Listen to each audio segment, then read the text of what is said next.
Yeah.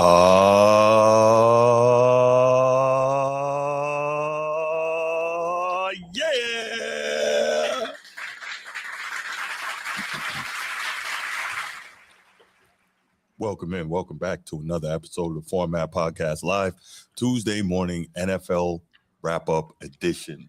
How you doing, Transformer? Alhamdulillah. Alhamdulillah. There you Alhamdulillah. go. Beautiful. Love to hear it. Yes. Hey, good to see you, my brother. Good to see you. Shout out Sneed.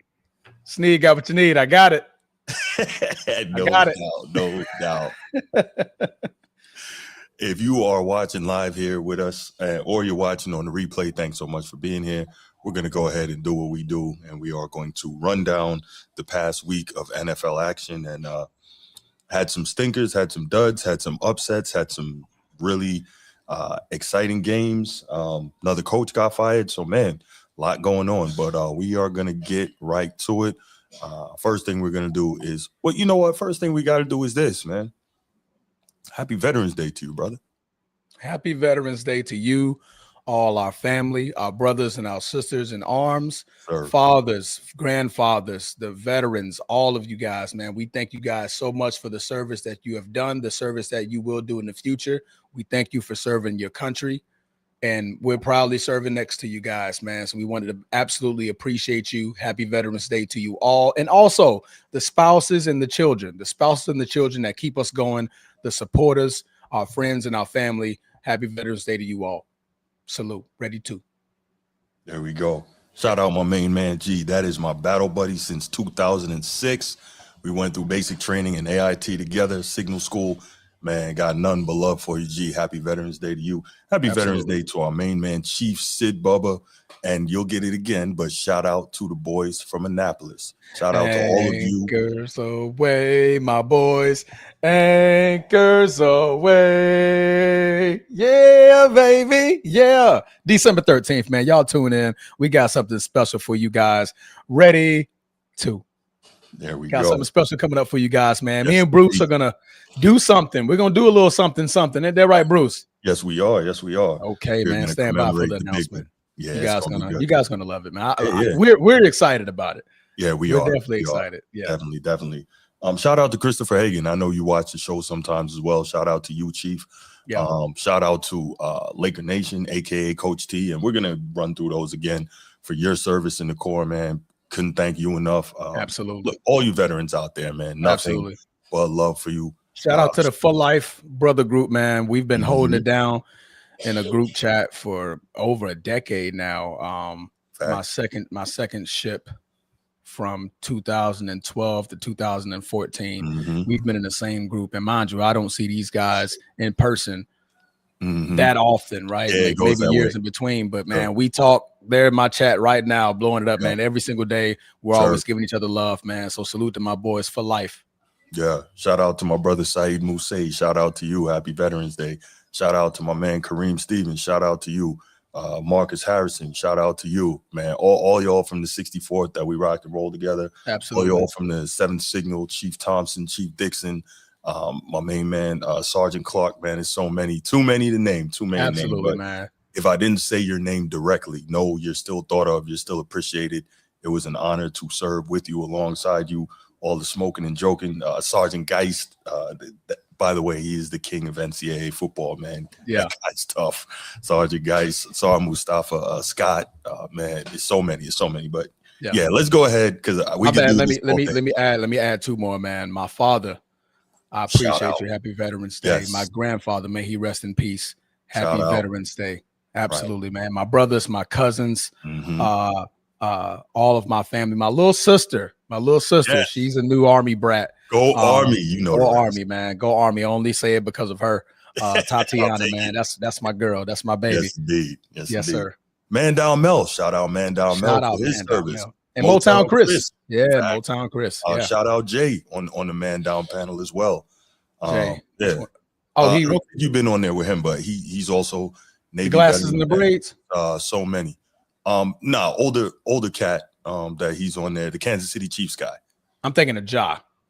That's okay. So we're thinking Ja? Jay. Oh, it's Jay. J-A-I? Yeah. Yep. Okay, yeah. Okay. Yeah, man. Shout Happy out Veterans to him Day, as bro. well, man. Just so many veterans out there who We can go on and on about who we on and on, man. thank We it, man. we are so grateful. Stefan, man, my bro. Yeah, man. Tay Campbell, my boy in boot camp, man. Like still to this day, man. Go Eagles. They won yesterday. We're gonna talk about it, man. Shout out my boy Dorian Jackson, man. Eagles Major fan, Hall. man. Sheesh. Oh man, let's go down the list. We can do this all day, man. Everybody on the clack. Everybody on the Sully. Andre Helder. Key West brothers. Too many, Chuck, man. Regis. Matter of fact, scribble all my hellhounds from basic training, Bravo 313, hellhounds. What up? Hey, man. Hey, shout out to all you boys, man, and girls as well, and girls. All right, let's go ahead. We're gonna do the little spiel, and then we'll be right back to get this thing started. Let's go.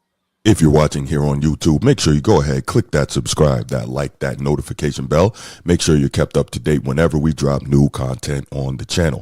If you want the audio only version of the podcast, open up your audio podcast platform, hit the search bar, type in The Format Podcast. We should come right up. If you're enjoying the content, make sure you give us a like, leave us a 5-star review, and drop a comment. All that stuff helps us rise in the algorithm, helps us find more sports fans, helps more sports fans find us. Make sure you write it down, put it in your phone, make a note of it. The Format Podcast is live Sunday mornings at 10 a.m. Eastern. And finally, if you're really and truly enjoying the content we're delivering you, make sure you hit that join button. There's going to be exclusive content here just for you. And you.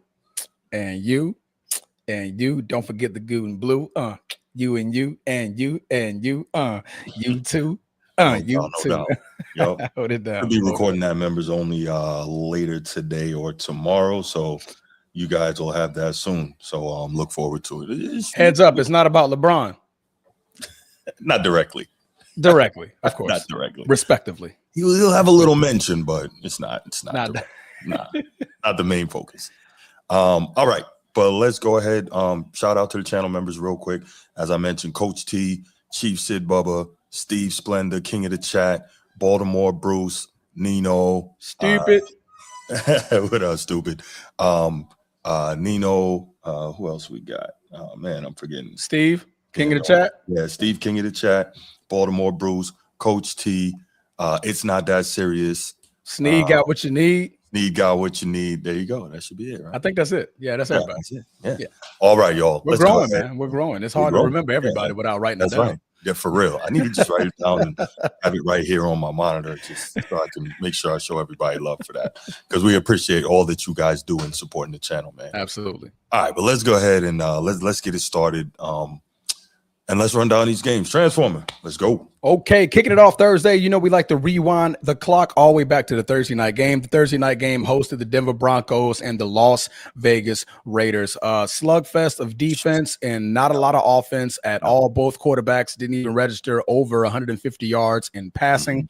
But neither rusher gained over 100 yards in offense. So just a tight defensive game, a lot of mistakes, a lot of miscues from both teams. But Denver prevails in their 7-game win streak, going 8-2, 5-0 at home, beating the Las Vegas Raiders, who dropped to 2-7. Bruce, what was your thoughts on another 10-7 game?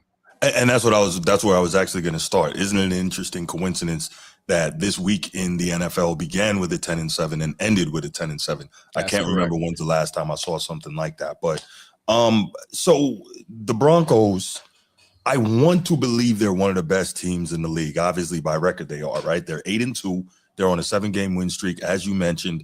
But it seems like, and we talked about Bo Nix recently in his regression, right? When we talked on Sunday about whether or not the Broncos are for real. That was a good topic. But yeah, at this point, it seems like they're almost winning in spite of Bo Nix, right? Because, 2 more interceptions the other night.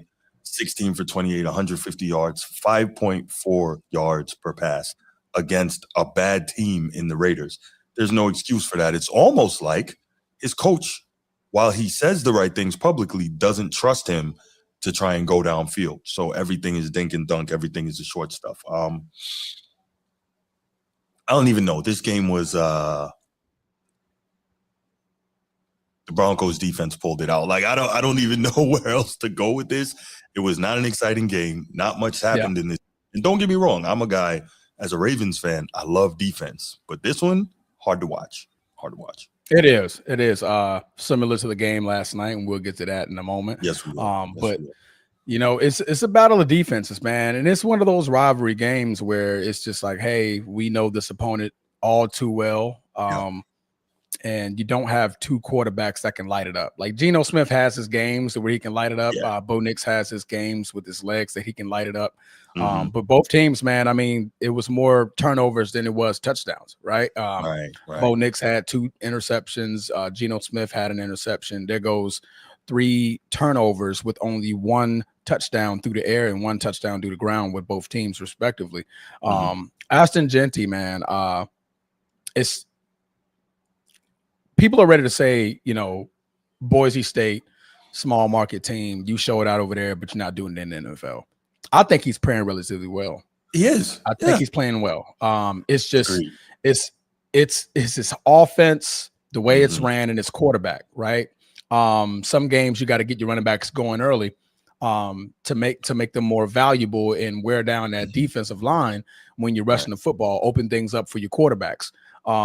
And obviously, Ashton Jeanty is one of those type of backs. If you go back and watch him at Boise State, the man had like 30 carries a game, right? And to where he was getting these massive amount of yards. But unfortunately, he's not getting it there. They're loading up the box for him because they're not threatened by who? Geno Smith. So if you're not threatened by the quarterback, then I know you're trying to run the ball. So I'm just going to go ahead and load the box. But 19 carries, 60 yards, 3.2 yards a carry. That's nothing crazy. But, he did end up getting in the end zone, the only touchdown for the Las Vegas Raiders. As far as the Denver Broncos, it was just one of those games to where, Bo Nix was just making a lot of careless mistakes. And you're going to get that, your second year in the league, a lot more film on you, a lot more tape. J.K. Dobbins, 18 carries, 77 yards, 4.3. That's good. Nothing terrible, but one of those just, hey, the defenses had both of their numbers, honestly. Honestly, just had both of their numbers. Yeah. And real quick, Ashton Jeanty, not, lighting the world on fire, but is on pace for 1,000 yards as a rookie. Like, that's terrible. Not bad. Yeah, that's not terrible. Yeah. It's not especially terrible in this era where, you don't often have bell cow backs, although there seems to be a bit of a sea change, and maybe hopefully we're getting back into that era. Probably not, because it's not sexy and for gambling, but we're seeing some really good running back play. Absolutely. All right. Moving on. That was Thursday night. We're going to move to the first game on Sunday. Just so happened to be a game in New Berlin. And boy, did one person show their rear end. You want to talk about bell cow backs. You want to talk about running the football. You want to talk about who should be the front runner for the MVP. We're talking about none other than number 28, Jonathan Taylor. That guy showed his ass to everybody in New Berlin. Because the only thing you're gonna see me is hit my head on a goalpost. You're gonna see my ass running in that mud. That's it. 32 carries, 244 yards, 3 touchdowns, adding on 3 receptions, 42 yards. The man had more total offense than his quarterback. That's crazy.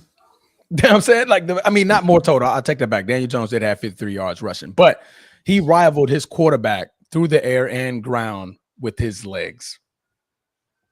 Man. You can't ask for nothing better.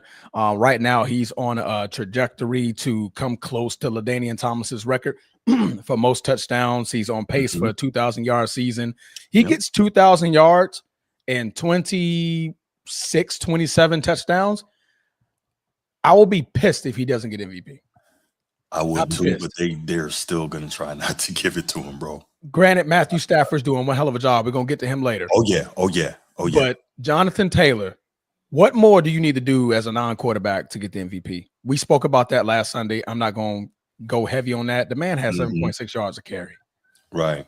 The man is the reason why Daniel Jones looks as good as he has since he's played from New York. Obviously, Daniel Jones has 6 turnovers in the last 2 games. 6. That's average of 3, right? Yeah. Jonathan Taylor's averaging 2 to 3 touchdowns a game. Right? Get the ball in Jonathan Taylor's hands and let that man go to work. He has 17 total touchdowns. 17. 15 rushing. 15 rushing, 2 receptions. Come on, man. What more do you need to do? But anyway, Indianapolis Colts prevail, going 8-2. beating the Falcons 31-25, respectively. Bijan Robinson, 17 carries, 84 yards. Not a bad game from him, but I think JT showed who's the top dog at the position. Who the big dog? Go Dogs. Michael Penix Jr. still trying to find his way in the NFL. 20 for 28, not great at all. That is under 50% completion percentage, 177 yards and a touchdown. Didn't turn the ball over, but again, just a lot of that. I mean, you had 16 incompletions. You only had 12 completions. So scary stat with Penix. I heard this on Cowherd. Over his last 2 games, he's 1 for 18 on third down.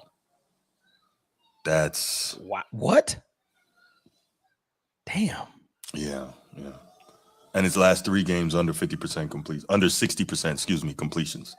And Penix, for full transparency, I had him as QB1 coming out in the draft last year. I believe that he was better than Caleb, and I still think I do, but he is an elite deep ball thrower. The team didn't get him any deep ball threats. He needs real weapons. Drake London is solid, but he's not a number 1.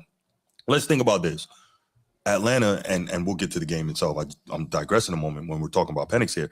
Atlanta had a chance to draft Emeka Egbuka. They didn't do it. Could you imagine what would be going on if you had Egbuka with Penix and Pittman London? And London, thank you, and Drake London and Bijan Robinson? Like, okay, now we're talking something, right?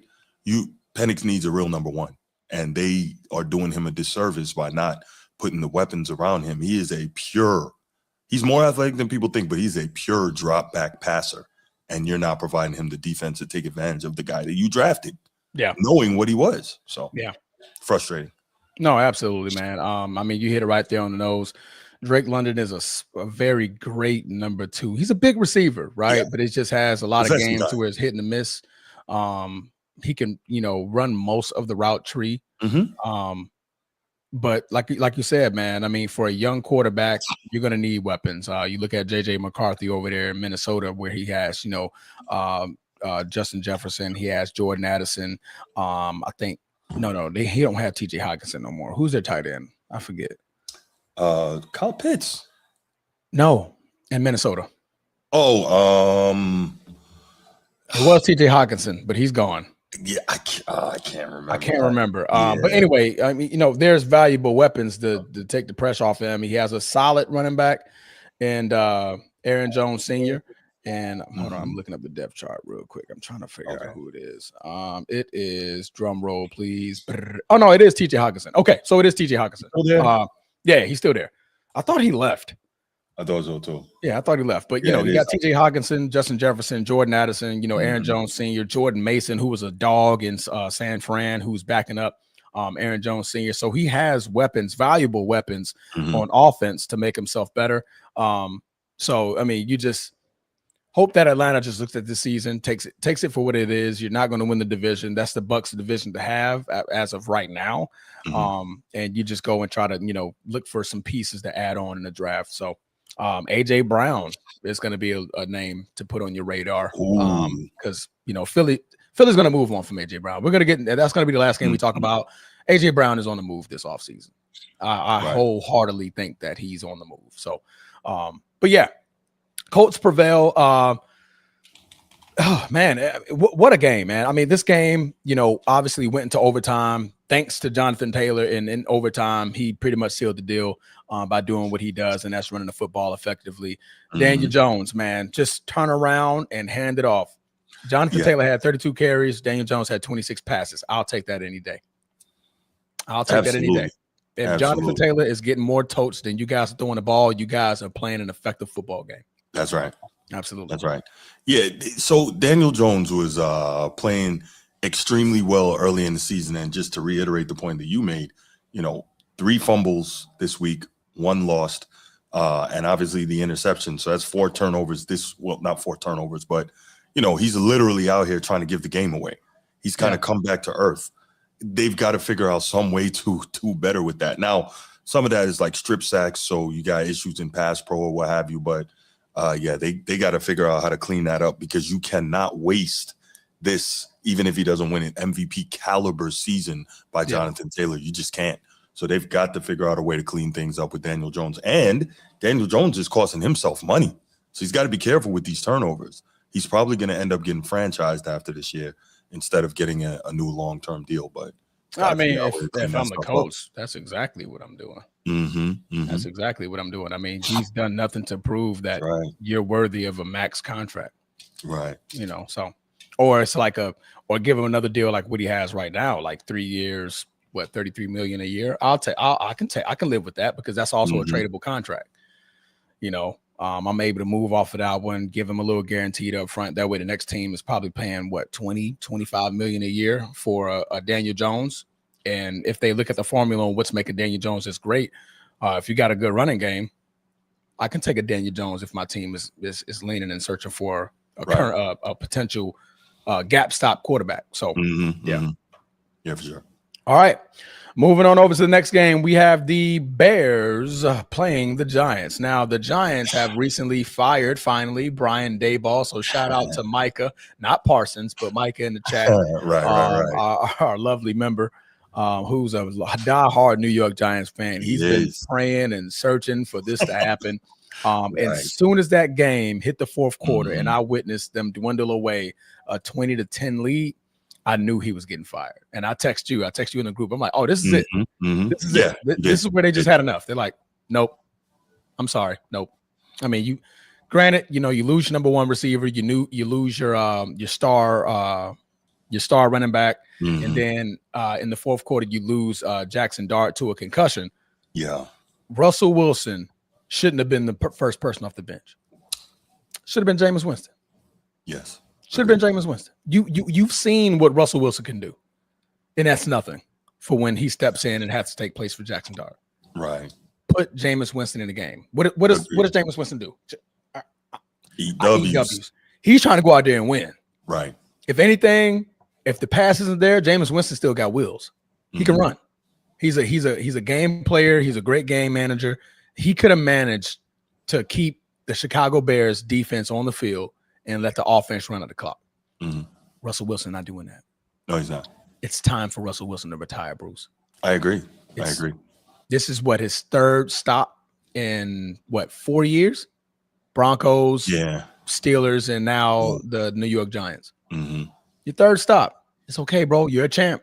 You're a champion. Go out. Borderline Hall of Famer. So no. Absolutely. But shout out to this was a game that Caleb Williams played relatively well, especially in the fourth quarter, wheeling his team down 20-10, scoring 2 touchdowns in the fourth quarter, which was led by we saw USC type Caleb Williams in the fourth quarter, right? We saw that. Yes. We saw Superman. Yes. So what was your thoughts on this game here, brother? Exactly what you said, Transformer. We saw Caleb Williams show some of this more of the numbers weren't gaudy, but he showed more of what people expected of him being Caleb Williams and having the physical type tools that he has to be an elite quarterback, obviously if coached and schemed and all that correctly. But that's what we saw. I think it's fair to say if Jackson Dart doesn't go out, I believe the Giants win this game and maybe Daboll has his job for another week.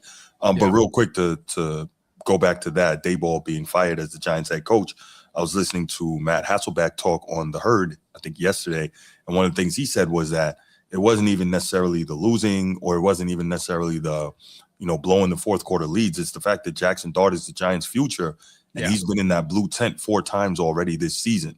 So they're saying, hey, Brian Daboll is not taking care of the future the way he's got this guy out here, with these designed runs and whatnot. Like, nah, you got to, as a head coach, you cannot be endangering the guy. You can't.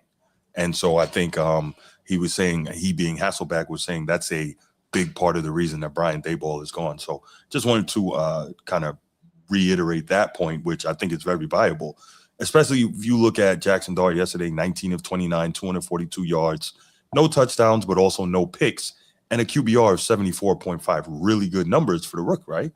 And so you see what he was doing. And again, you would think that if he doesn't go out, that the Giants, you would like to think that if he doesn't go out, the Giants have an opportunity to close this game out, especially being that, they're up. The Bears don't have the best defense in the league. But then you look back and you say, well, this is the same Giants that gave up, 28 points, gave up 33 points in the fourth quarter against the Broncos to lose that game about a month ago. So it's tough. The Giants, though, they did something that I love to see, and unfortunately it came up short. They ran the ball for 169 yards. Yeah. That'll do you well. 30 carries and 169. You normally win when you have those kind of numbers, but unfortunately, the Bears beat you by rushing 28 times for 171, right? So the Bears did they did a pretty solid job. So good stuff.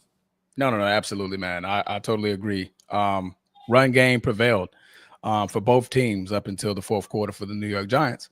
But Caleb Williams, I mean, he chipping in at 63 yards. Like I said, crucial fourth down when he broke away for a 29-yarder. I believe that's his career long, by the way, his career long rushing attempt. Breaking the pocket and really getting his team down there to be able to score in this football game. So absolutely great game, man. Absolutely great game tomorrow. Got it. All right. Moving on over. We're going to go to the upset of the week that Bruce called. So I'm going to let Bruce take the reins on this one. Tell me what you saw. The Miami Dolphins just dismantled the Buffalo Bills 30-13, man. This was one of Bruce's upsets. He felt it in his spirit. And he was so far from wrong. He was so far from wrong that he was super, super right. So, Bruce, man, what was your take that you called the Miami Dolphins to upset on the Buffalo Bills? Okay, so honestly, this wasn't even a function of I thought that the Dolphins were the better team here or I thought they would play better.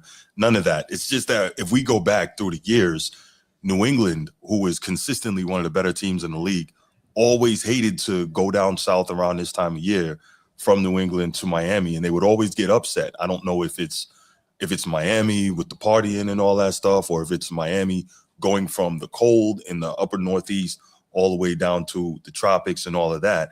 But I think that somehow that played a role, and they did the exact same thing to the Bills here. So I think that's just what it was. It's that, it's that Miami hangover or whatever. And if we're honest, man, Achane went off, right? 22 carries for $174.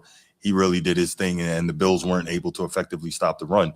And we know that in general, this is Mike McDaniel's bread and butter, right? He is a run game coordinator. That's what he was doing in San Francisco before he got this job. He was their run game coordinator, not even their OC.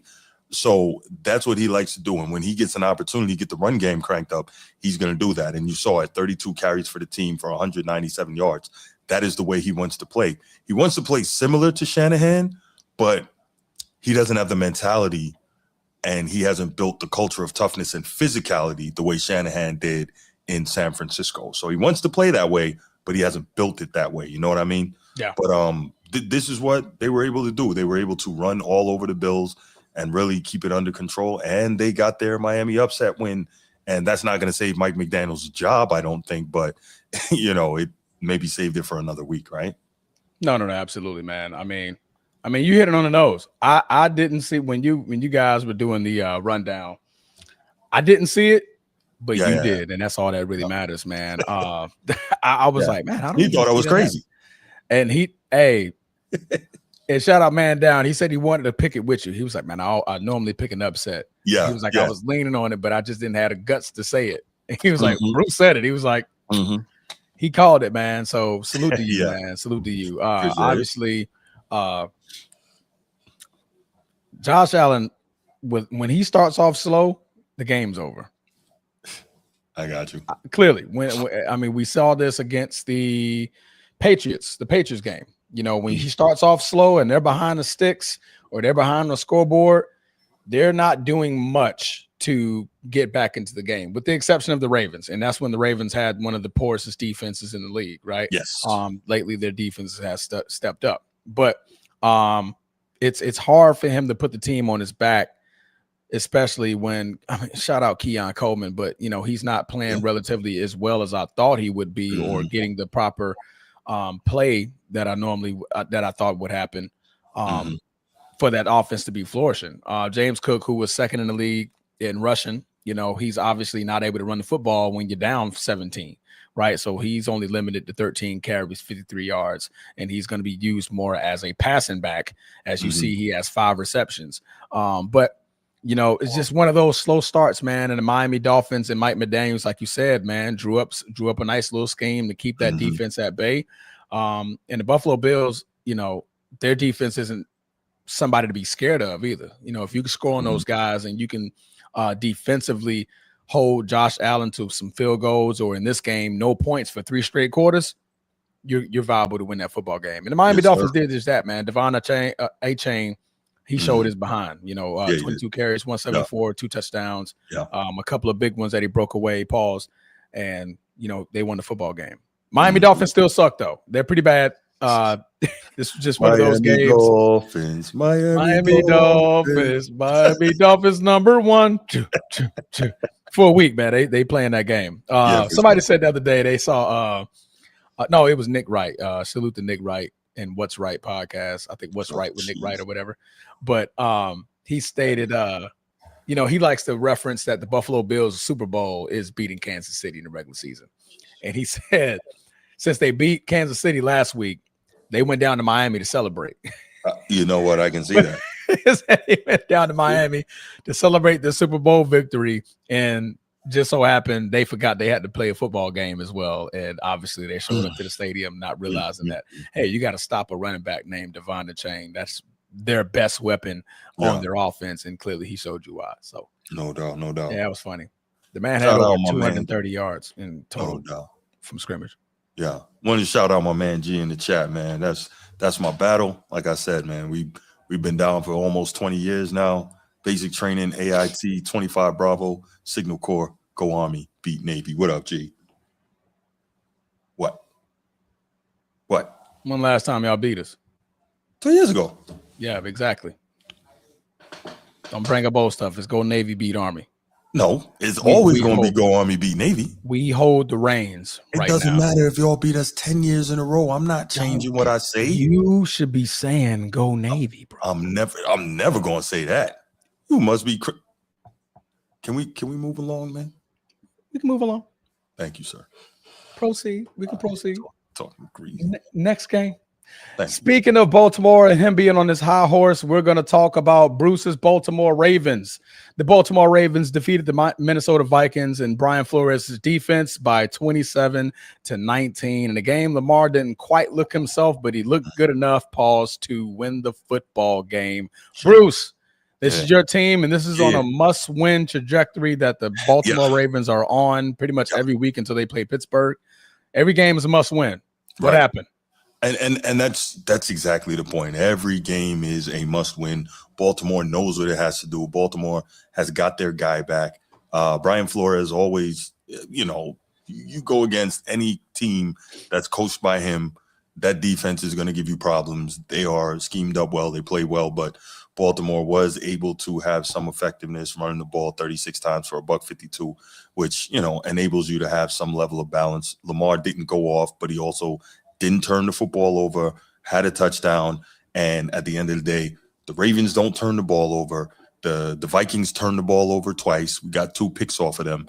And again, when you're in that turnover deficit, that's just as important in terms of winning football games as running the football for 150 yards. When you turn it over and give the opponent on any level of football, but especially in the NFL where these guys are this good, you give somebody 2 extra possessions, chances are you're going to lose that game.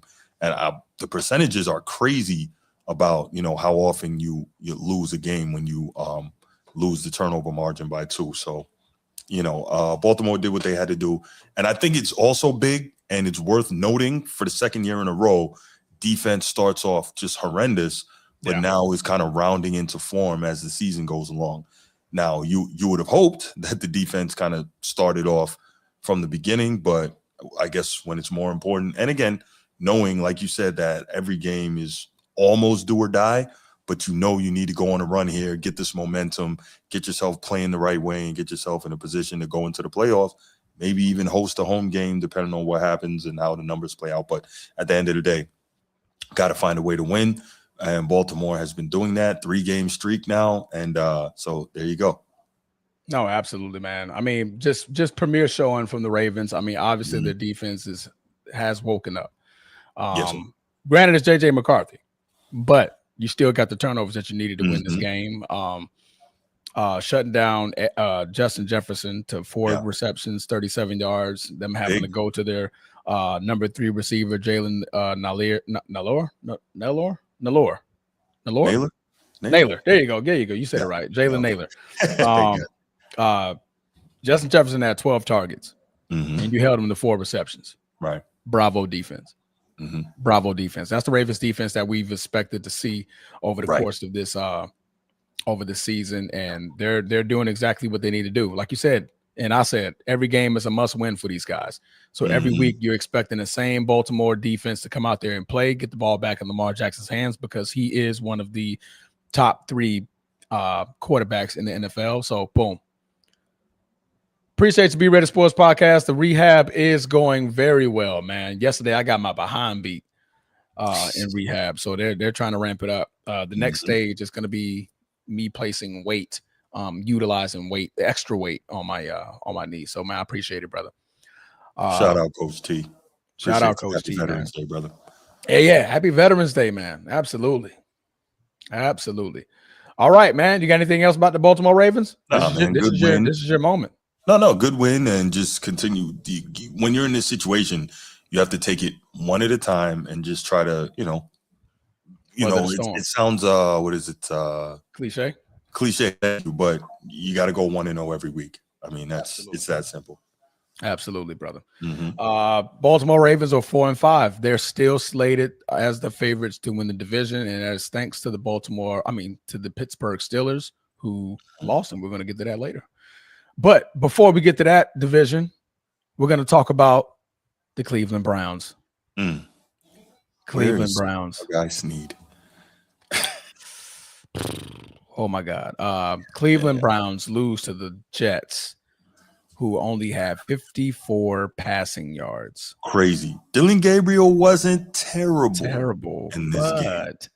Right. However, how you do LeBron compliments? 2 things can be true. Stop. Why you give it? Why you? LeBron is the greatest at driving the basketball. However, boom. He be like, oh, there goes the compliment. Now you're going to have the criticism going off, man. Here goes the criticism. Dylan Gabriel was great. However, he wasn't great. He was not terrible. He wasn't terrible. There you go. Right. He wasn't terrible, but he wasn't great. Got sacked 6 times. The Jets, who just traded away Sauce Gardner to the Indianapolis Colts and traded away Quinnen Williams to the Dallas Cowboys, beat the Cleveland Browns 27-20, only throwing the ball for 54 yards. Now, 2 of those touchdowns did come on special teams, 1 kick return, 1 punt return. However, they still scored 13 more points on top of that to keep the Cleveland Browns at bay and win this football game. Bruce. Yeah, man. What the hell did you see? So I can't even tell you. I got nothing. Because Dylan Gabriel didn't throw any picks. Where's Snead? The Browns didn't lose any fumbles, if I'm not mistaken. Where's Snead? I don't think they. It's given up 2 touchdowns on. So the Jets would have scored 13 points, and they would have lost this game 20-13. But they gave up 2 in the return game. And so it just seems like one way or another, the Browns find a way to brown, and they did that once more. I think Browns are browning. There you go. I think it may be over for Stefanski. I think so. And I've been trying my absolute best to keep Stefanski in the reins. I've been throwing out excuses for him, like, hey, it's this, it may be that, it's the GM's fault. At this point, you got to get rid of everybody. Yeah, at this point, you need a top to bottom clean slate. You need a top to bottom clean slate. GM, put them in this situation. One, it started three years ago when they signed Deshaun Watson to the most lopsided contract in NFL history, giving him $230 million guaranteed, and he has yet to play a season to where he's the leading passer for your franchise. 3 consecutive years, either suspended or injured or hurt. or both. Mm-hmm. Suspend hurt. Yeah. Hurt ended. Terrible. Hurt ended. You know what I'm saying? Terrible. So obviously at this point, you're just, being bad. You're gunning for picks, I assuming. Now Myles Garrett is getting asked questions. You're looking at this offseason a little different. Do you trade Myles Garrett and just bundle up on picks to reset? Because obviously somebody your would take him and you could get a lot for him. I would. Absolutely. I'm looking at easily 2 firsts and a player. That's the start of the conversation. 2 firsts and a player, and take me away from there. If you got three picks, I'll take it. Right. And that's going to be valuable for the future because obviously they want to go young. Quinshawn Judkins is a great running back. So they got a back. They have 3 options at quarterback. They just need to pick one. They have a decent receiver in Jared Jeudy, so you can go and get yourself a receiver. And trading away Myles Garrett, you still got a bright defense behind that. You can go draft in the defensive end. You can go because you're going to have high picks. So you can go defensive end in the first round in your top 10 picks because you're going to top 5. I'll say top 5 picks. You can go get you a defensive end, or you can trade back, get more picks along with Myles Garrett's trade, and have even more options. So, GM, the options are there, buddy. Don't brown it no more. You have to do something. It's only so much browning you can do because shit's stinking in Cleveland. Oof. Shit's stinking. I'm tired of my man Snead texting the chat just in pure disgust of his team. Bad. Yeah. Called his special teams, special needs. He said, y'all are no longer special teams. Y'all are special needs. Yeah, that was crazy. You guys got special needs. But yeah, man, not Baltimore. New York Jets prevail in the victory. My apologies. My sincerest apologies.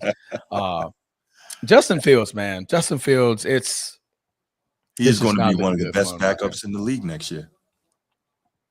Yeah. On whose team? I don't know, but he's not starting anywhere anymore. So yeah, I think the ship has sailed for Justin Fields. This is his third team.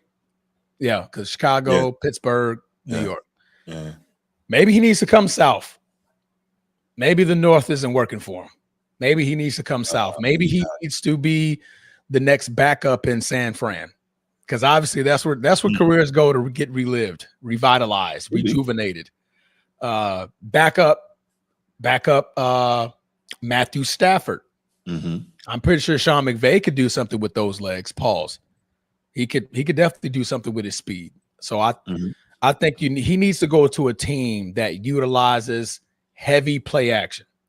Some heavy play action, a lot of disguising, a lot of trickery, a lot of fancy, cute stuff to make him valuable. Because obviously the teams that he's going to, they don't do that type of stuff. And that's the only way I can see Justin Fields being successful in this league. So, yep, there goes you that. All right, moving on over to the next game. Baker, touchdown maker. Yeah. Just couldn't quite get it done. Yeah. 3 touchdowns, no picks, 273. You're like, okay, the numbers look good. But they lose to the New England Patriots, who are flying mighty high. And this is one of those games where I'm like, this is what's going to put the league on notice that they're actually a great football team. Not just good, but a great football team. They moved to 8-2, beating the Tampa Bay Bucks 28-23. Drake May rising in the MVP discussion with 270, 2 touchdowns. He did have an interception, but he's playing relatively well this season. Bruce, what you got, brother? So this is one of the things that I've been saying, right? Baker has been playing as close to out of his mind as he can play all year, right? But the Bucks have to stop putting him in situations that have to play, miracle hero ball at the end of these games. Like, it would be nice for him to be able to dump it off, hand it off, kneel down, and close out the game. But he's always in these spots where he's got to try to come back and finish the game with some, some type of miracle play, right? Also, he's got to get more of his weapons healthy. He still had a great game. Emeka Egbuka is still going off. 6 catches for $115. He is going to be, barring injury, he's going to be the NFL Offensive Rookie of the Year. And may get some votes for Offensive Player of the Year the way he's playing. He's killing. I mean, obviously, we know Jonathan Taylor has probably got that sewn up. But regardless, Emeka Egbuka is killing, bro. He is killing. So I'm looking at this and I'm saying, what more do you expect Baker to do? Like, what more? You got to give him some help in terms of the way, not give him some help in terms of play, because I think they've done a very solid job of putting talent around him, but you got to give him some help in terms of earlier in the game or even late in games, not putting him in this position where he's got to play captain comeback every week. You can't keep winning that way. And I think that's what we saw. Sometimes if you're in that position, as good as he has shown that he is in those positions, you're going to come up short. Drake May, the young fella, man, shouts to him. Not the gaudiest numbers, only 16 of 31 passing, just over 50%, but 270 yards. And you can tell they believe in him because Josh McDaniels is allowing him to go downfield, right? He's allowing him to push the ball downfield. And so most of the time— He's a great offensive coordinator, though. He's a great offensive coordinator. Yeah. Absolutely. One of the best in the league. Yeah, no question about it. So you got that. Drake May, he's got a turnover, but second year, but you're going to see that. I mean, he's still a young player, so the turnovers are going to happen. But overall, man, just a really solid game, and they ran the ball very well. 6.1 yards a carry. Travion Henderson spazzed out. 14 carries for $147. I'm loving seeing the resurgence of the running game in more of these teams. So that is, that's really good. Just overall, man, great game by the Patriots. The Patriots are looking really, really good. Nobody would have expected these guys to be in contention for the division this year. And looks like still a lot of time left, but they look like they could win it. Vrabel may get coach of the year, although I still believe it should be Steichen. We talked about that. But this was another really good game. I'm just, as a guy who's a fan of Baker Mayfield, I'm frustrated that he's every week in this position that he's got to try and play captain comeback. That's not a sustainable way to win. Yeah, it teaches you how to eke out tough games, but it's not sustainable. Yeah, no, absolutely. If you were to end this season right now, would you believe me? Preseason, if I told you that the Indianapolis Colts would be 1, Denver would be 2, the Patriots would be 3, Pittsburgh would be 4. That would be your top 4 seeds. No, in the AFC. Would you believe? I wouldn't believe anything like that. No, no, never could have expected that. That was a nice touch. No, I wouldn't. Hey, and then after that, your wild card teams would be the Chargers, which is believable. Go the Chargers. Not the Bengals, the Buffalo Bills, right, and the Jacksonville Jaguars. 2 teams I didn't mention. Who were the 2 teams? The Chiefs and the Ravens. Chiefs and the Ravens. Mm-hmm. If you were to end the season right now, and granted, they got 7 more games to play, 7 or 8, depending on your bye week. Mm-hmm. That is crazy. Indianapolis Colts, Denver Broncos, New England Patriots are sitting well and far and beyond at 8-2 in the conference. Conference wins 6-1, 5-2, 4-2, respectively. Crazy. Never would have expected that. Never would have expected that. I don't even think I had Denver. No, I had Denver probably being the second seed in that division. I had the Colts being 3rd. I think I had him 3rd. Stephon Diggs ain't even killing like that. He's not even killing like that. He's not even killing like that, man. So salute to those teams, man. They're actually showing their behinds, and Drake May rightfully deserving MVP votes because he's playing like one. He's definitely playing like one. All right. Moving on over to the next. Diggs got bigger things to be thinking about, huh? Got kids. Yeah. When you a new dad or a dad again, that'll do it. Bruce, that'll do it. Another upset of the week. The New Orleans Saints defeated the Carolina Panthers, who defeated my Green Bay Packers. So came up the next week and forgot how to play football all of a sudden, losing 17-7. Tyler Show getting his first win of his young NFL career, the rookie season. 19 for 27, 282, 2 touchdowns, 128.9 passer rating. Looking good for the first time against the Carolina Panthers and their defense. Mr. Need a sandwich himself, thanks to Snead. Got what you need. Bryce Young, another back-to-back awful performance, 17-25, 124 yards, no touchdowns, 1 interception. Bruce, not a lot to say about this football game, but what can you say about this football game? One, Bryce Young shows flashes, but not enough consistent good play. I think he's probably not long for being an NFL starting quarterback. Yeah. And two, we always talk about the lack of tape and not knowing what a guy can or can't do. Tyler Shaw, quietly playing well. Quietly? Yeah, I don't know how much of that is him. I don't know how much of that is the scheme that's, being worked up around him to maximize what he can do. But he's quietly playing well. I mean, everybody laughed when they drafted him, but he's doing all right. I mean, he was 137 years old coming out of college, so there's that part. A lot of starts under his belt, but not bad.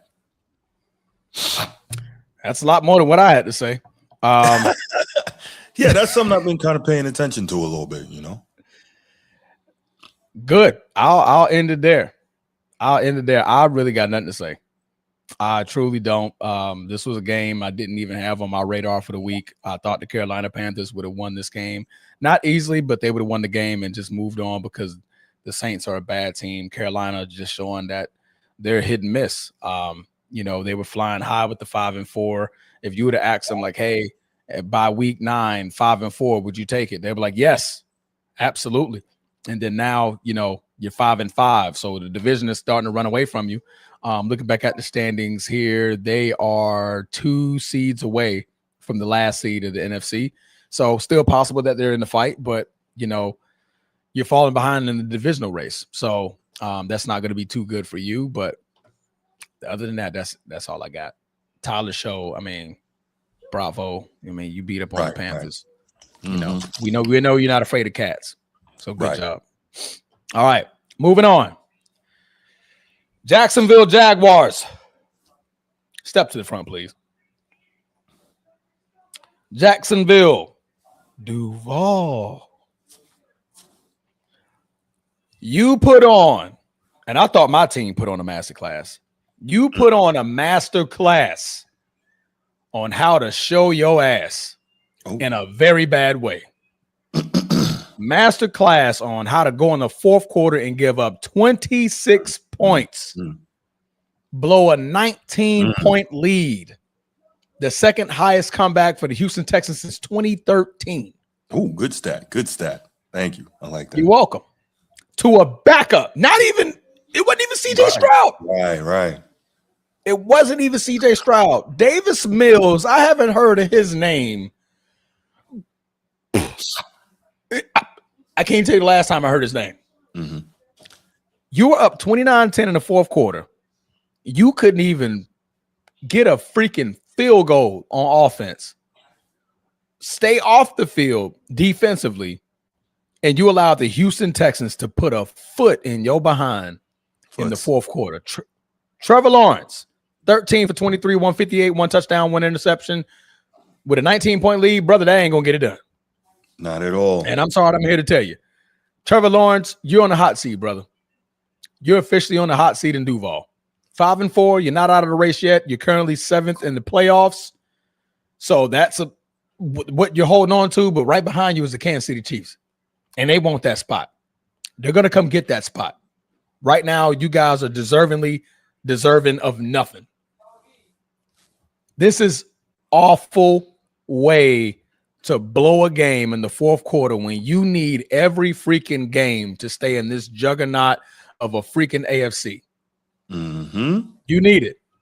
Obviously, you're without Travis Hunter, but that's not an excuse because you was up 19. Obviously, Trevor Lawrence is not playing a good game. Still no excuse. You were up 19. At the end of the day, you were up 19 points. That's a lot. To Davis Mills and Woody Marks and Nick Chubb in the backfield. And you allowed these boys to hawk you down. Bruce, stop me from talking. So the Jags kind of started off the season surprisingly well. I think caught a lot of people napping. Liam Cohen kind of changed the culture a bit, turned them into, a top 5 rushing offense. They're not that anymore. Really doing well. But when you're a team that doesn't win consistently, a lot of times this stuff can happen. You don't know how to close out these kind of games, right? And to your point, Davis Mills played really well here. But there's really no excuse and not much to say about how you can give up a 19-point lead in the fourth quarter. Because if you saw when when Liam Cohen saw that the Jags lost the game, he was disgusted and threw his headset down. Like, he ripped it off and threw it down. Not, exasperated, not sad. He was like disgusted with that loss because he literally had to stand there and watch as his team gave the game away. And this is simply indicative of a couple of things. One, a team that doesn't know how to win. And two, overpaying a quarterback that just isn't the guy. And you are now stuck with him. And chances are, if he doesn't figure it out, Liam Cohen's going to get fired before they get rid of Trevor Lawrence. Because I'll just say it was ridiculous giving that guy that contract because he's not worth it. But shouts to Houston. That's a team you can tell that even though they only have a record of 4-5, they compete and they really play for their coach, man. And there's something to be said for that. So, Trevor Jags, Lawrence, man. Jags are, they're the Jags. I'm never going to expect much from them. There's no way you in the fourth quarter with a 19-point lead and you muster 1 yard of total offense. Embarrassing. One. You know what his QBR was in that game, Transformer? What was it, Bruce? Please do tell. 27.7 on a scale of 0 to 99. 27 was almost the amount of points that they gave up in the fourth quarter. That's right. That's right. It's just bad. Just bad. Let me run down these possessions. Fourth quarter. Now, mind you, the Jaguars ended the third quarter with a touchdown drive. Fourth quarter. First possession. 3 plays. -4 yards. So you're already behind. Second possession. 3 plays. 6 yards. Now +2. Third play, which is the final drive, 3 plays, -1. That leaves you with a net rating of 1 yard in a whole quarter where you're up 19 with a very good running back. Travis Etienne is a very good running back. Mm-hmm. So what's your excuse there? Trevor Lawrence, he got feet. Mm-hmm. What Liam Cohen? What were you running in the fourth quarter? What was your game plan in the fourth quarter that you had nothing but 3 and outs and a 19-point blowout? And these guys in Houston was getting a touchdown every time they touched the ball. 13-play drive, 6-play drive, 14-play drive. Come on now. Your defense can only do so much in a quarter to where they're on the field for 13, 14, 30 plays. They're on the field for 30 plays in a quarter. Right. In a quarter, especially the fourth, because now we're tired. We're super tired. And you can't muster up some offense to keep your defense off the field for a quarter. Yeah. Well, can we also say this, right? Can we also, being objective, the Houston Texans, D'Amico Ryans has them guys playing on that side of the ball. Yeah, they're number one. Going was this through week 9? Yeah. See if I get the updated ranks. But they were top 5 in everything. Oh, absolutely. That, so this is a defense that's really playing outstanding football. And so when you see that, you're like, okay, like it doesn't make it acceptable that the Jags did what they did and couldn't get anything going, but it makes it just a little more palatable. Pause. You know what I'm saying? Yeah. To quote the Players Club, it's okay if you never seen the movie. I've seen the movie. But did you at least paint the bitch? Did you at least paint her? Just pinch. Did you at least paint the bitch? Jags couldn't do that, man. But shout out to the Texans, man. They got it done 36-29. Now they're just a game behind the Jacksonville Jaguars for the second place in the division. All right, moving on. So 4:00, I think Roger Goodell and the NFL had an agenda. They said, hey, I want all 4:00 games to be nothing but blowouts. Can we make this happen? Yeah. And they said, absolutely. We're going to schedule the Seahawks to play the Cardinals, and we're going to let them be the start of the blowouts. The Seattle Seahawks scored 21 points in the first quarter to 0. And Madden, that's a skunk, and you got to pass the sticks. For sure. You got to pass the sticks. This game was ugly from the start all the way to the finish. Seattle Seahawks have 38 points by halftime, to the point that the Arizona Cardinals just said, bump it, it's over. And they just did what they could to just get some play on the field behind their new starting quarterback, Jacoby Brissett, who's probably going to take it for the remainder of the season and keep the reins for the remainder of the season while Kyler Murray nurses his foot injury. Bruce. And they figure out where they're going to try to trade him. But go ahead. Sorry. Oh, no, absolutely. You're absolutely right. Bruce, what was your take on this football game, man? Seattle's a really good football team, man. They're not getting the love that they should get because of where they are. Pacific Northwest, kind of out of sight, out of mind, not necessarily, in the eyes and getting the attention because they're not in a big media market. Yeah. But I believe they're the only team that's top 5 in offense and defense, man. And they don't even necessarily have a lot of big names outside of course, JSN. Just another. That's a big name. Yeah, for sure. But just overall, man. Seattle's just a really good team, and Arizona is not, and that's pretty much it. And you can honestly put a pin in it right there. That's it. Seattle Seahawks are a very great team. McDonald, the coach, McDonald. Yeah, Mike McDonald. Mike McDonald is in running for coach of the year with this Seahawks team because they're flying high. They're flying absolutely high offensively, and like you said, to your point, defensively they can get you some stops. I do like their secondary. Their defensive front is nothing to toy with. They can get turnovers like any other football team. Didn't get any this game, I believe. I know it actually did. They got 2 fumbles. They recovered 2 No, they forced 2 fumbles, and the Arizona Cardinals recovered them. There you go.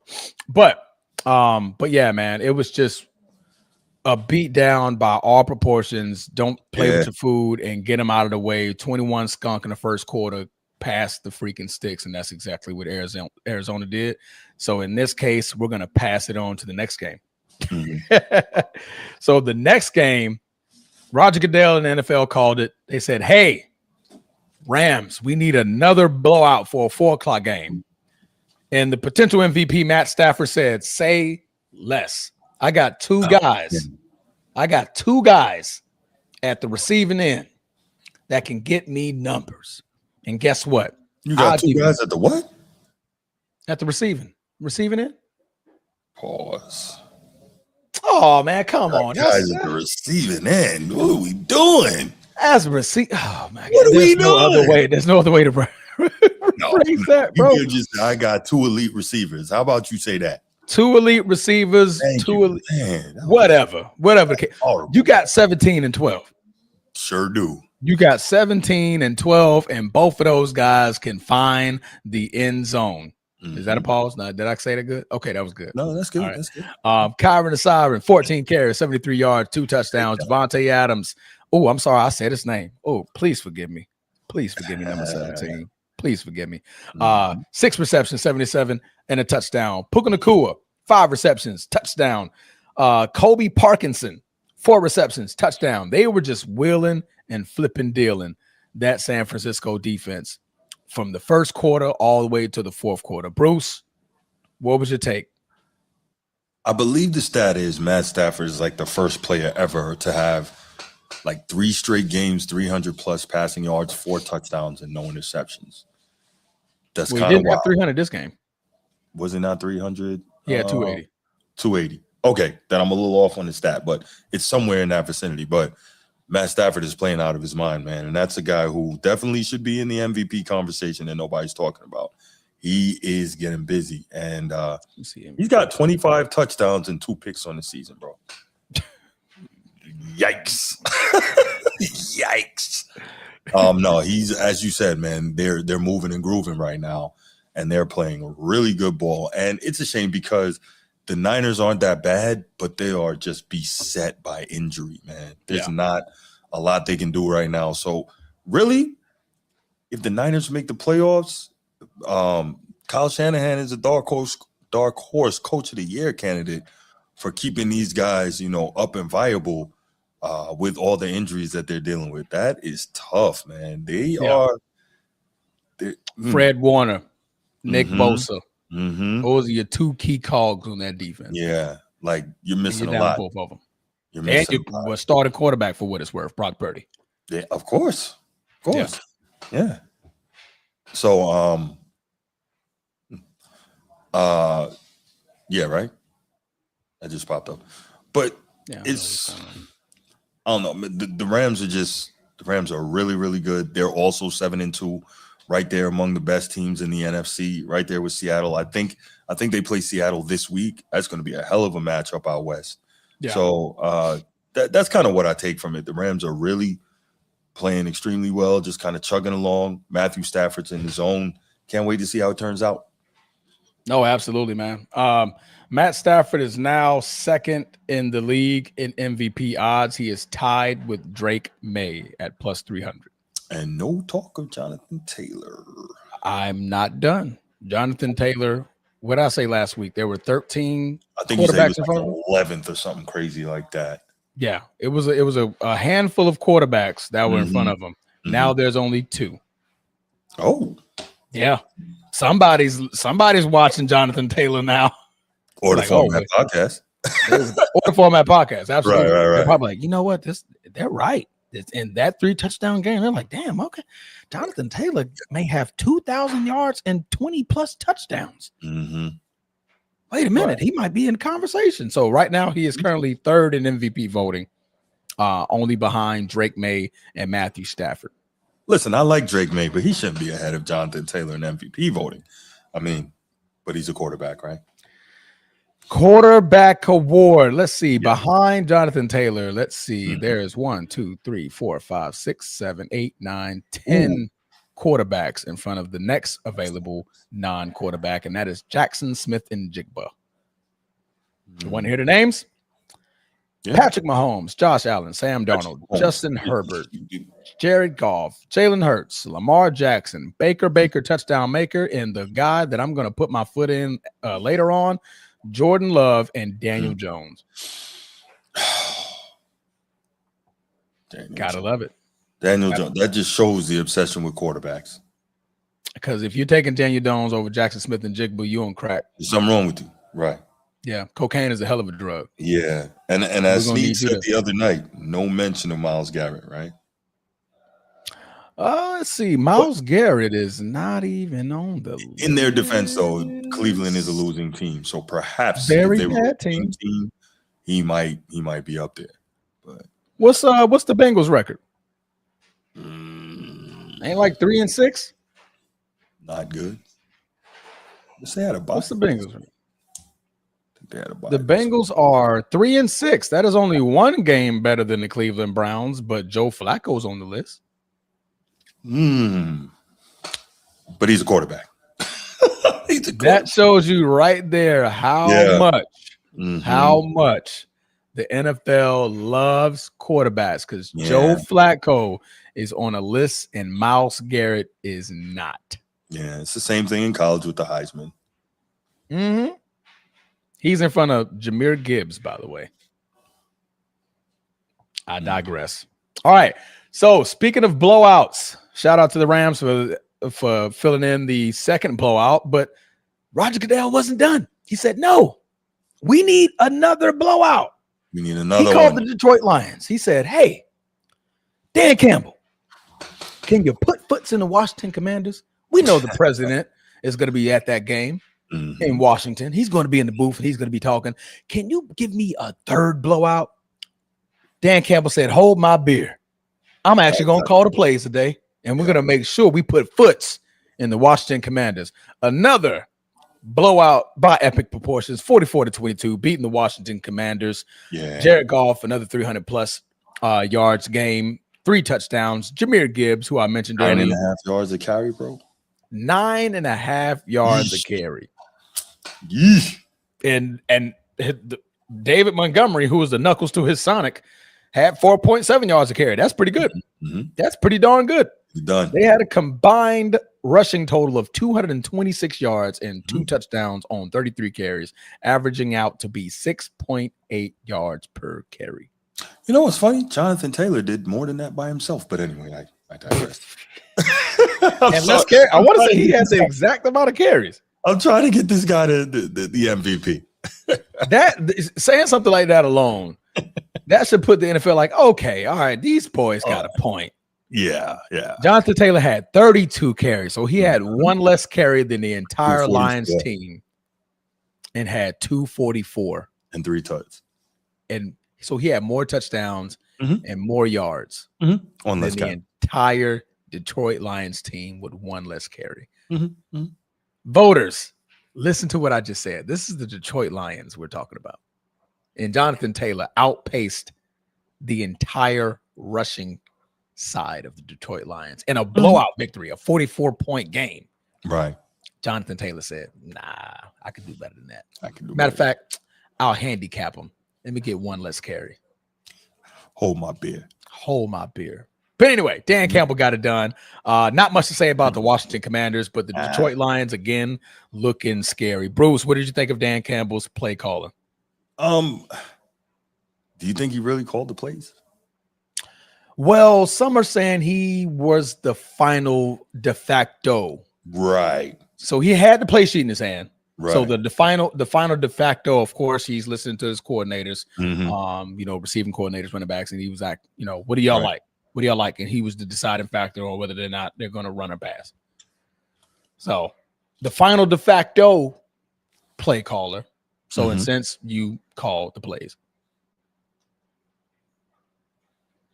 Thoughts? Oh, I'm sorry. I realized you were. No, I mean, obviously he called a good game, but obviously the Commanders are also depleted. Very. Yeah. So, I mean, nothing special here. Nothing to see here. Moving on. They got one of the oldest defenses, man. They got Bobby Wagner still on the team. They got Preston Smith. They got one more guy. I think they got one more guy on that defensive line. Who is it? They're just old, and it's just Von Miller. There you go. Von Miller was the other one. Sheldon Day. He's been around a long time. Sheldon Day has been around for a good minute. They got Darnell Savage, who, he's been bounced around more than. Never mind. I'm not going to realize Von Miller was there, and he's not doing much. No, I think at this point he's looking at retirement next year. Yeah, it's probably a wrap. Yeah, it's definitely a wrap. And obviously they lost Marshawn Lattimore for the season due to a torn ACL. Yeah. But the Commanders got nothing to play for. Sheldon Day. Go Irish. Thank you. Moving on. On that note, we're going to move over to the last game. I can't help it. So the Baltimore Ravens celebrated twice Sunday. They celebrated early in their victory, and their win early in the day, and that by that night, by 11 p.m., before the clock struck midnight, they were celebrating the Pittsburgh Steelers taking a big L to the Los Angeles Chargers and a score of 25-10 respectively. Bruce, take it away. Aaron Rodgers should retire. He's had one of the greatest careers we've seen at the position. I'm sure he wishes, like everyone else wishes, he could have won more. I know you wish he could have won more. Definitely. You're Aaron Rodgers and you have a QBR of 4.5 for a game. It's not supposed to happen. 16-31, 161 yards, 1 touchdown, 2 picks. Like, you can't do it like you used to. Everybody can't be Tom Brady still dominating in their 40s. So let it be. It's over now. Just he needs to step away. That's all there is to it. And I don't know what the Steelers are going to do. Obviously, I don't like to see them have any success being a Ravens fan, but I don't know what they're going to do, man. Year in and year out, it's the same issues. They really need a younger, athletic, dynamic quarterback. They need a quality number 1 running back, and they need a second wide receiver. Again, a dynamic guy to go with DK Metcalf. It's just not working. And they need an OC that knows what the hell he's doing. Arthur Smith is not getting it done either. That's all. Steelers in trouble, man. I'm not going to go all the way there. Okay. Not all the way. I think Aaron Rodgers still got another year. Nah, man. He needs to hang it up. He's done. But the thing, then this is what I'm getting to. Okay. Hear me out. Sure. The Pittsburgh Steelers, if you look at the last 3-4 years, had a top 5 defense, top 3 arguably. sometimes maybe even top 2. You look at their competent quarterback play, and it was slim pickings to none post the Ben Roethlisberger late retirement that they didn't let Ben Roethlisberger go.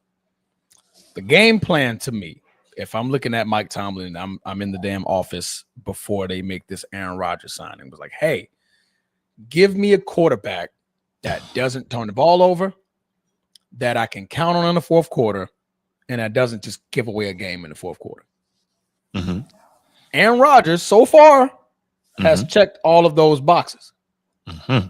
What's failing him is the other side of the football, where all of the money has been thrown to. Mm-hmm. Obviously, you look at our Aaron Rodgers receiving core. What has Aaron Rodgers always been great with? Weapons. Mm-hmm. How many weapons does he have now? One. So am I going to say that's an Aaron Rodgers thing? No, because when I watch him play, and I watch Aaron Rodgers very, very closely, he can still zip the ball. He can still make great throws. And at this point, for the Pittsburgh Steelers, they got so much going on for them on the defensive side of the salary cap. Mm-hmm. They ain't got nothing to give Aaron on the offensive side. If you go back and you look at Tom Brady when he went to the Buccaneers, what did Tom have? They had everything. He had a defense. He had an offense. Like, he really went into a very good position, and they, they definitely put a lot around him to allow him to have success. You want me to name his weapons? Yeah. Let's start off with Antonio Brown. Oh, yeah. Okay. I forgot he brought him there. Antonio Brown, Rob Gronkowski. Gronk. Mike Evans. Chris Godwin. Yeah, those are some weapons. Do I need to say more on what you need to give a 40-year-old quarterback who's been dominating the league since they entered it? So here's the difference, though, right? Tom Brady has always been an elite pocket guy. Aaron Rodgers, while he can play that way, and you know this better than I do, so much of his greatness stems from his ability to extend the play and make elite, maybe some of the best ever off-schedule throws, right? And so I think that's a big part of his greatness, but because he can't do that anymore or doesn't trust his body and will not, he's not going to get hit. He's not mobile anymore. So all of those things that made him special, those things are gone from him. So it's not the same player. And I think that's the difference. Whereas Tom Brady, always being a pocket guy, never being the elite, quote unquote, athlete at quarterback, he just was elite at processing extremely quickly and picking you apart from the pocket. And I'm not saying Aaron Rodgers doesn't have some of that, but it's not to the same level as Brady because he had more athleticism that he could go to. I got you. But also he had an offensive line to protect him. Aaron Rodgers don't got that in Pittsburgh. They have one of the worst offensive lines in the NFL. So when you add on that they're trying to mimic what Tom and not at the time, Todd Bowles, what was it, Bruce Arians? What Bruce Arians had for that Tampa Bay Bucks team, they had everything in place. They just needed a quarterback. Right. The Steelers had everything in place defensively, but thought that they could place a quarterback at the tail end of his career and the greatness of Aaron Rodgers and just give him one weapon and say, go do it. You're going to need Aaron Rodgers needs players to help uplift him, not the other way around. For him to be as great as he is, he's going to need that. That's what Tom Brady got. Because you saw when the weapons started dwindling in Tampa Bay, what started happening to Tom? The numbers fell, the winning fell, sayonara, peace, I'm out of here. Yeah, for sure. It was time to go, right? Because there was nobody there to uplift him. Gronk retired, Antonio Brown pieced out, retired. Like everything happened. So it was just like, it's over for him. So when you're the Pittsburgh, if I'm the Pittsburgh Steelers, you possibly got one more season where you can probably sign Aaron Rodgers. And I think they're kind of hinting at it. You got to get that man a weapon. Call up Philly. What do you want for A.J. Brown? Give that man another weapon. Yeah, okay. In the draft, go in, get some offensive linemen.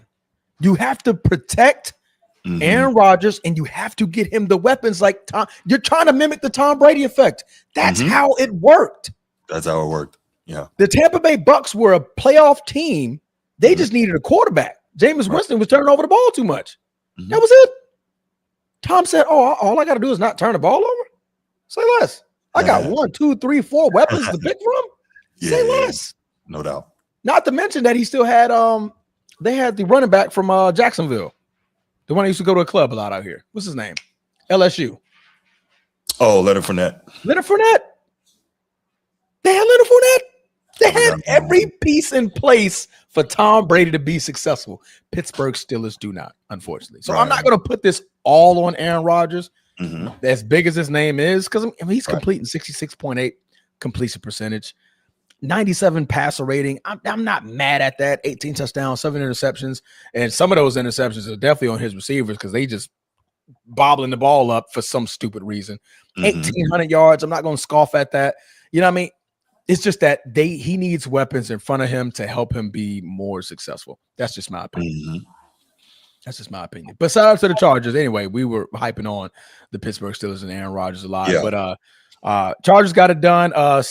Salute to Keenan Allen. He became the all-time leading receiver, surpassing Antonio Gates in receiving yards. That's a big move, man. That's a very, very big move, man. And I forgot to mention, for your Ravens, I had a fun little stat. Shout out to Derrick Henry. It took him 10 NFL seasons. I know where you're going. Go ahead, tell him. 10 NFL seasons, and I'm talking dog in the NFL. 10 years. Yes. To surpass what he could do in 4 years in high school. 15 minutes up the street. In high school. The Yulee bulldozer. The Yulee bulldozer. When you drive up there and you go to Yulee, you see when you pass the sign. I know you've seen it. Yeah, home of Derrick Henry. Home of Derrick Henry. Yeah. His name is feared. Yes. Here. His name is feared.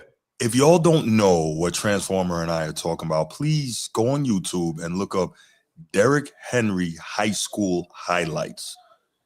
It is the definition of a man among boys. Man, it's grown man. You want to talk about business decisions? Man, Derrick Henry had 12,124 yards in high school, and that's over 4 years. That's an average of 250 yards per game. Per game, not in a season. That is all 4 years, an average of 250 yards. It took him 10 years in an NFL career to pass his high school record of 4 years. That's crazy, Derrick Henry. And then now there's a kid, another kid, I forget his name.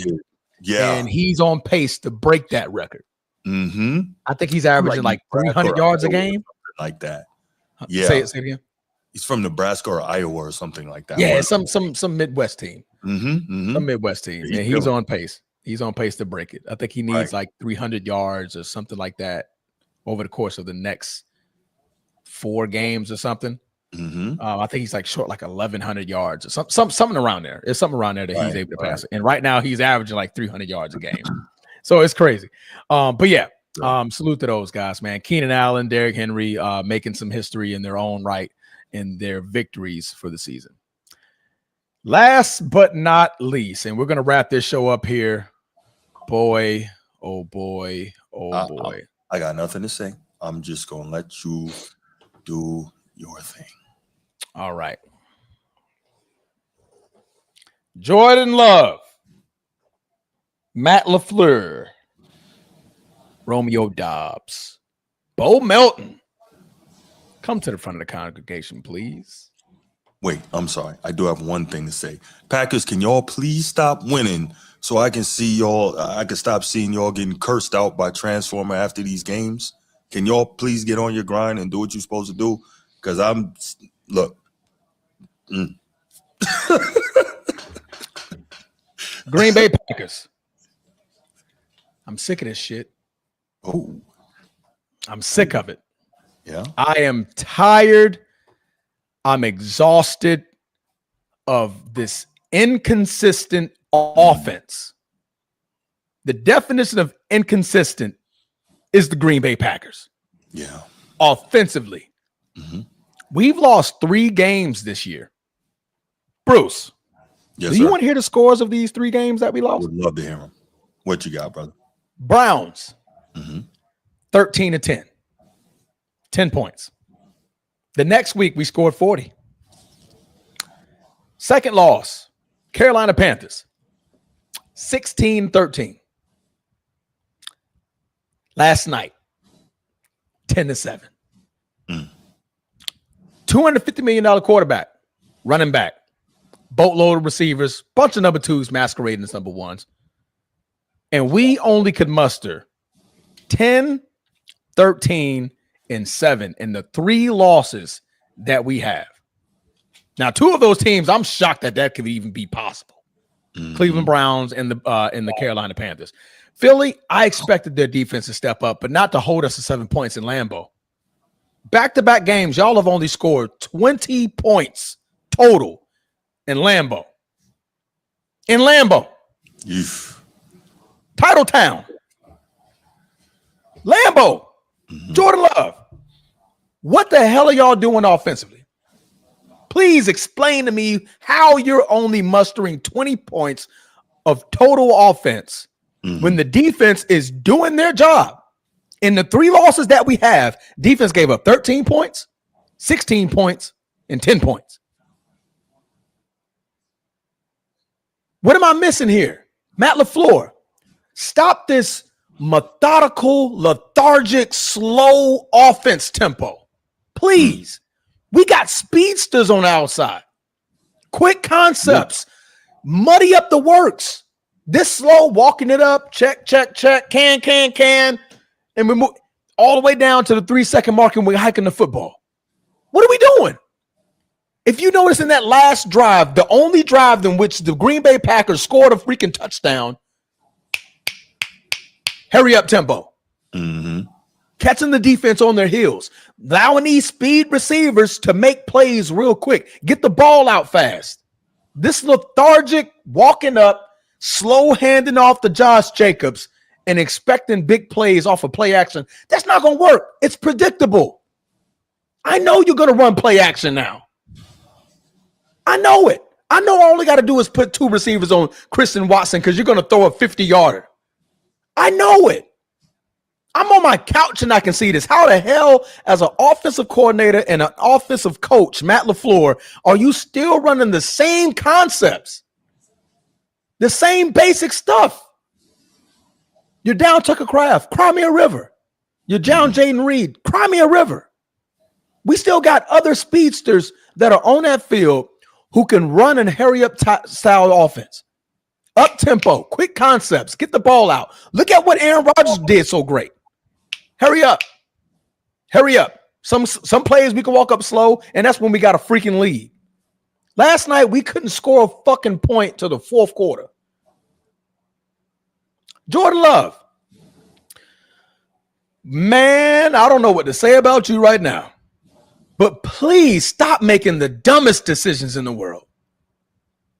Your first sack on 4th down, that's where you get rid of the football. You chose to take a sack. Now, fast forward to the 3rd quarter, I believe, when we're in field goal, well within kicking range. Instead of getting the ball away, take the sack.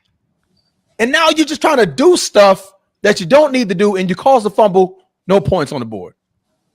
You couldn't even spell red zone last night. Couldn't spell it. All because of these bonehead decisions. Not unsportsmanlike conduct. Illegal formation. Receivers. What are you doing? You can look at the tight end.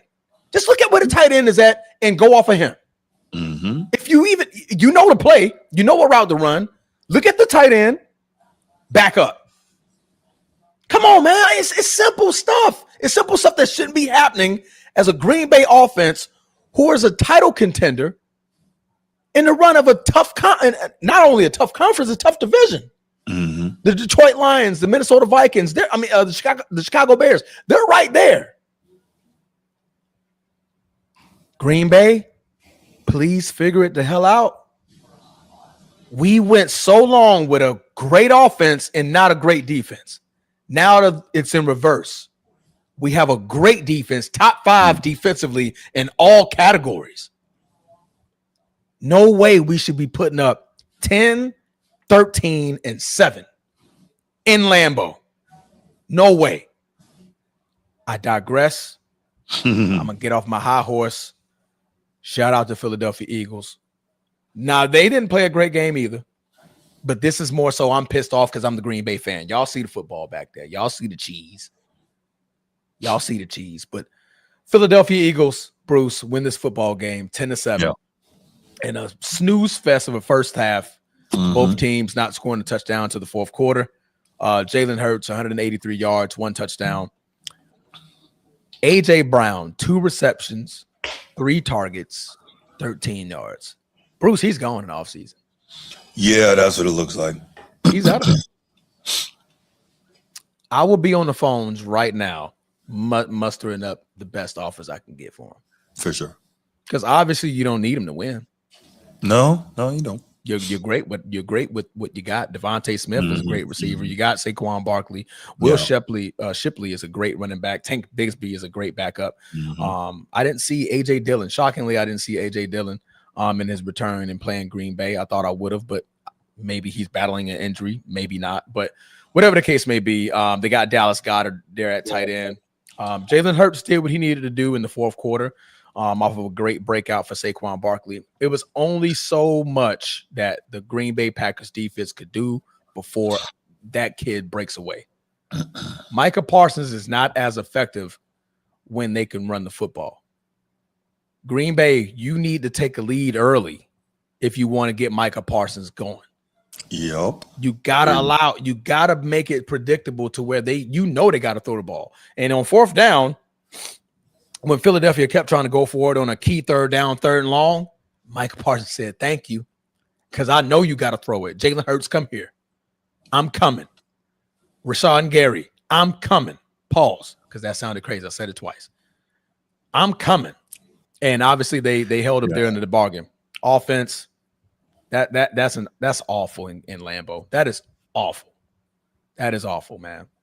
But fly Eagles fly, I guess. Josh Jacobs, you did all right.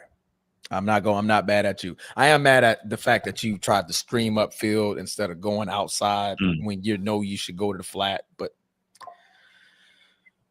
it's the offense, man.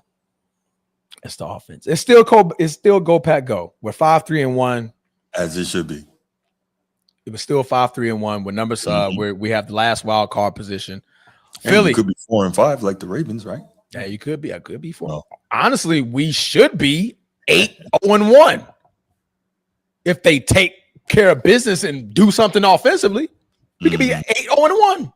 The only tie will be against the Dallas Cowboys, which you guys put up 40 freaking points. Now, granted, that's a bad Cowboys defense, but obviously you've shown that you can put up points. You guys can score. Jordan Love, you get paid $250 million. Give me a touchdown, sir. You haven't given me 1 in 2 games in Lambeau. Aaron Rodgers having 3. You give Aaron Rodgers that team, prime Aaron, 27-year-old. Oh, he's winning those football games. Because guess what? We ain't lethargic on offense. Right. We're not walking up, can. Green 18. Green 18. No, absolutely. Aaron Rodgers moving. We got to go. I got speedsters on the outside. For sure. So, anyway, that's all I got. That's the end of the wrap up, man. I'm sorry that I took over that segment, y'all. I had some frustration to get off my chest. I was literally sitting here waiting for this game to hear what you had to say about. I love it. I love it, man. Not because they lost, but I love it because I love your passion, brother. I do. Hey, man. And obviously, I'm gonna post a video about it. I'm gonna come on here and I'm gonna talk about it. It's just crazy work, man. Your expectations are high at this point. When you go get a Micah Parsons in the offseason, man, your expectations are high. For sure. Yeah. For sure. But that's what we got, man. Yet? Say again? Did they head back to Green Bay or are they still here? No. I think we go to New York next week. No, I mean, I know they was getting dealt with by you last night. Pause. So I just want to make sure you let them head back, so they Oh can yeah, I made them walk. Oh, okay. The offense can walk. The defense, so they could go home. Yeah. Back yet. Okay, I got you. Yeah. The offense, man, Jordan Love. Hey, bro, you led that team out there to score 7 points. I'm gonna need you to lead them home. Yeah. On your feet. Mm-hmm. Matt LaFleur, you next to him because you calling the plays. Yeah, y'all can be going over the game plan for next week together as you make your way up north. Absolutely. Micah Parsons, Rashad Gary, and that defense. Yeah, y'all feel free. Feel free. Take the bus, plane, however y'all want to get home. Get home safe. Right. All right, call me when you get there. No but doubt. I'm definitely they at home, so it's not far to walk. But no, walk your ass home. Right. I'm putting blocks on your cars. Ooh. Y'all ain't put bricks on them. Take the wheels off. Walk. All of y'all walk. Wow. Well, listen, thank you so much, everybody, for joining us. If you're watching on the replay, thank you for checking in with us. We appreciate it. We'll be back later tonight for college football with Ryan Langford, and we'll see if my guy Carlos is available as well. But we'll be back. Look forward to being here with you once again. And again, make sure y'all like, subscribe, hype the videos if you like the videos you see on the channel, and share. Sharing is the biggest thing that you could do. Sharing really is caring, especially out here. Sharing is caring. So we appreciate that. By the way, Coach T has let us know, and so has Dreamers Pro and ESPN and all that. Nico Harrison has officially been fired by the Dallas Mavericks, and that is not cool. They made him do the trade, and now he's fired. Nico Harrison's gone. He got fired by the Mavs. Oh, he did? When? Mm-hmm. When did this happen? 20 minutes ago? Not too long ago. That's crazy work, man. Mm-hmm. They called for this. Yeah, they set him up. Real nice. Mm-hmm. Wow. Yeah, man. I know Nico, bro. Like y'all told me to do this. Right. I talked to y'all. Y'all said trade him. Yeah. Y'all said Mark Cuban's there. He's not telling Nico that. Mark Cuban already said, he was like, I'll be damned if I was going to be trading Luka away. Yeah. But obviously it's not my team no more. I don't own them. No, Bruce. Wrap the show up, please. And we out. Wrap it up. Peace. Appreciate y'all.